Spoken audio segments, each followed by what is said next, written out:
सुट्टी लागली की सगळ्यात पहिलं काम काय असतं तर ते पिकनिकचं प्लॅनिंग करायचं. आम्हीसुद्धा पिकनिकचं प्लॅनिंग ह्यावेळी केलेलं आहे. बऱ्याचशा ठिकाणी शॉर्टलिस्ट करून आमचं दरवेळेचं फायनल डेस्टिनेशन हे असतं कोकणच. आम्हाला कदाचित कोकणाशिवाय जास्त काही आवडतच नाही. स्वामींची प्रार्थना केली प्रवास सुखकर हो यासाठी आणि बॅगा भरून आम्ही निघालो. आज जरा उशिरा निघालो होतो सकाळचं ट्रॅफिक अवॉइड व्हावं म्हणून आणि 10 सव्वा 10 वाजले होते आम्हाला निघायला. निघता निघता मध्येच दिसलं मेट्रोचं काम खूप चांगलं चालू आहे. ह्या एरियामध्ये तरी बरंच प्रगतिशील आहे काम, त्याची गती खूप चांगली आहे. बघून बरं वाटलं आणि ट्रॅफिक मेट्रोच्या कामामुळे लागणार होतंच. त्यात आम्ही उशिरा निघालो होतो त्यामुळे मुंबई गोवा हायवेला लागायच्या आधीच आम्हाला बऱ्यापैकी ट्रॅफिक लागलं तळोजा वगैरे त्या एरियामध्ये. असो, आता साधारण दुपारी 12च्या सुमारास आम्ही जरा फ्रेश व्हायला थांबलो होतो.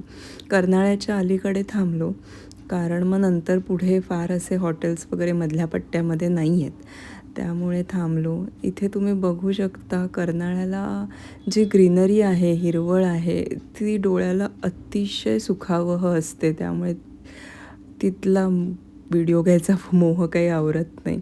जास्त वेळ नाही इथे थांबलो आम्ही. जस्ट थोडेसे फ्रेश झालो आणि पुन्हा प्रवासाला सुरुवात केली. पण मग नंतर भूक लागायला लागली. मग ठरवलं काहीतरी हलकं खाऊया. माझा उपवास होता त्यामुळे मी लस्सी घेतली आणि बाकीच्यांनी त्यांनाही फारशी अशी भूक नव्हती त्यामुळे मग हलकंसं काहीतरी खायचं असं ठरवलं. आय थिंक डाळ खिचडी, येस डाळ खिचडीच घेतली होती त्यांनी. चांगलं होतं जेवण. हॉटेल अमृत म्हणून हे हॉटेलचं नाव आहे.